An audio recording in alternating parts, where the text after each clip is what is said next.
এবং প্রতিবন্ধী বিদ্যালয়গুলো স্বীকৃতি এবং এমপিওদের বারবার টালবাহানা করার কারণে আমরা 23 ফেব্রুয়ারি 2024 হতে অদ্যবধি পর্যন্ত অর্থাৎ আজকে 9ম দিন পর্যন্ত আমরা আমাদের কর্মসূচি অব্যাহত রেখেছি।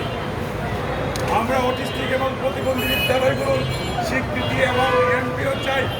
আমরা আমাদের এই মৌলিক দাবি পূরণ না হওয়া পর্যন্ত আমরা আমাদের এই কর্মসূচি অব্যাহত থাকব।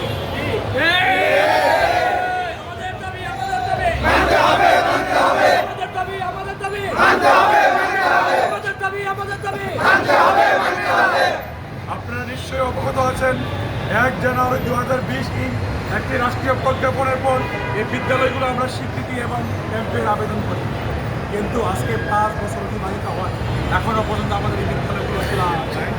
আমরা এই বৈষম্যের প্রতিবাদে আজকে আমরা এই অবস্থান কর্মসূচি অব্যাহত রেখেছি যতক্ষণ না পর্যন্ত আমাদের এই স্বীকৃতি এবং এমপির দাবি পূর্ণ হচ্ছে ততক্ষণ পর্যন্ত আমরা এই অবস্থান কর্মসূচি চালিয়ে যাব।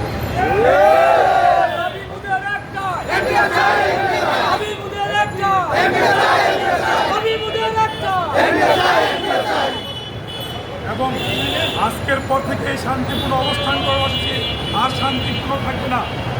যেহেতু শান্তিপূর্ণ অবস্থান কর্মসূচিতে কোনো সিদ্ধান্ত আসেনি, আমরা এখন শান্তিপূর্ণ অবস্থান কর্মসূচি করবো না। আমরা আলোচ ছড়ানো এবং বিপ্লবী কর্মসূচিকে দাবি জানাবো।